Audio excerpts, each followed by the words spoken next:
और प्रत्यक्षदर्शियों का कहना है कि पुलिस अधिकारी, कोलकाता के पुलिस अधिकारी फाइलें उठाकर ममता बनर्जी की गाड़ी में रख रहे थे। वो दस्तावेज लेकर और इलेक्ट्रॉनिक एविडेंस लेकर ममता बनर्जी चली गई। उन्होंने आरोप लगाया कि ये हमारे आईटी सेल का दफ्तर है, बीजेपी जो है ये रेड करवा रही है हमारे कैंडिडेट्स का और हमारी स्ट्रेटजी की जानकारी लेने के लिए, उसके बारे में सबूत इकट्ठा करने के लिए।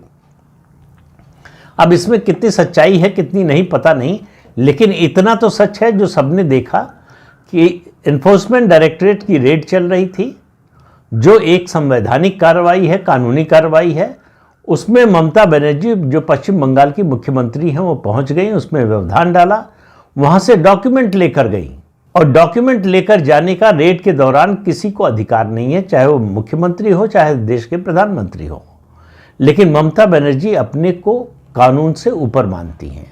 अब ये मुद्दा बड़ा बन रहा है। ईडी के अफसरों की सिक्योरिटी के लिए सीआरपीएफ तैनात हो गई है और बड़ी संख्या में वहां कोलकाता की पुलिस भी तैनात है। ईडी फेक जॉब स्कैम की भी जांच कर रही है। उसके भी तार कहा जा रहा है कि प्रतीक जैन उनके साथियों से जुड़े हुए।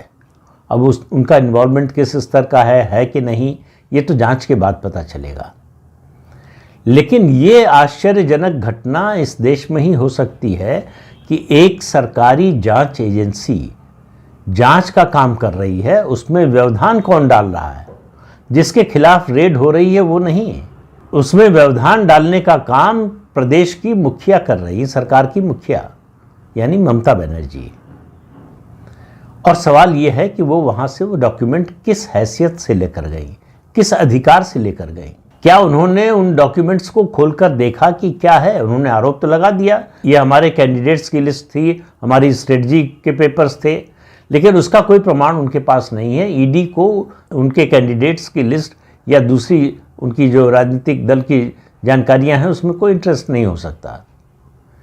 ईडी पहले से अपना केस तैयार करके आती है। ईडी जब एफआईआर कोई दूसरी एजेंसी दर्ज करती है, इस मामले में सीबीआई ने दर्ज की है, उसके बाद रेड डाला है जब हवाला का मामला सामने आया है।